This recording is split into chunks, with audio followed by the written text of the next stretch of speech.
Hey, I'm Decathlon Gamer, and this is the Road to the Record, a weekly review special for week 21 of competition.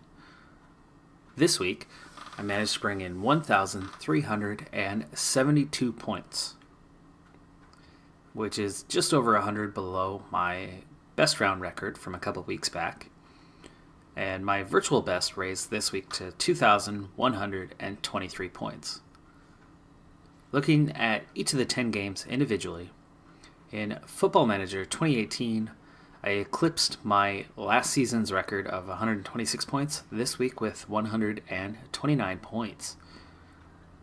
Due to that, from now on, the whole rest of the season should set new records week by week unless I happen to go without any points on a particular episode.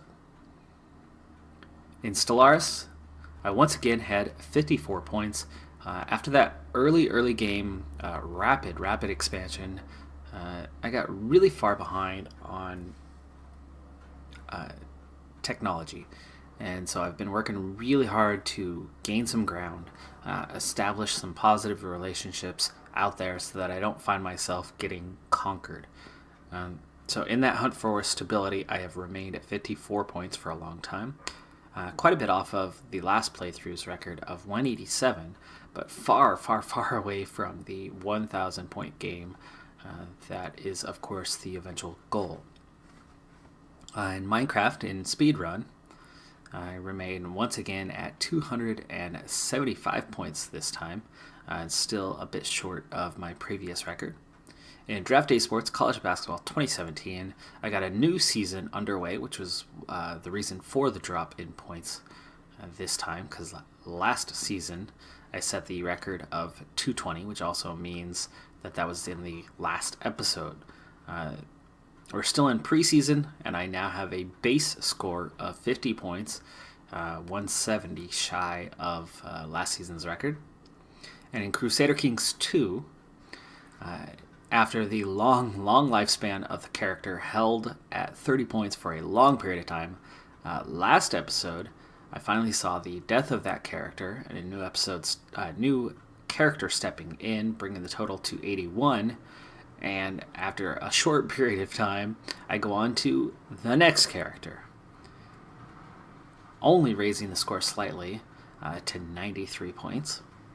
And in 7 Days to Die, I survived a couple more nights, bringing the total up by another 20 points to 270 now. And in Motorsport Manager, not yet, but we are very close to approaching the Season 1 record, which was 149 points. And a few seasons later on now, after building the team in a way that is sustainable and can be successful in the future, is finally starting to find that success. And with a lot of season left to go, I'm just 10 points off of that record. And in Europa Universalis 4, I got back into scoring ways, taking the recent record of 220 and raising it now to 229. And that should continue to raise for the foreseeable future, as I'm now sustainably at that top 10. And in Factorio, the second speedrun attempt climbs 25 points now to 125, working its way back up towards the previous record. And then finally, in Pro Cycling Manager 2017, the second season scoring gets underway, and with just a small points grab, actually already managed to pick up 8 points from that. So I could definitely see last season's record of 46 be eclipsed fairly soon, but it is challenging to get points currently. So it might take a little while to hit that record from last season. But once again, this week's total, 1,372 points, a little bit over 100 points below the best round, and raising that virtual best by nearly 50 points. But that's going to do it for this episode and this review. Again, if you want to look at how each of these games are scored, be sure to check out the channel intro and score explanation special video at the main channel page. I'm Decathlon Gamer, and tune in next week as I hit week 22 of competition. Bye for now.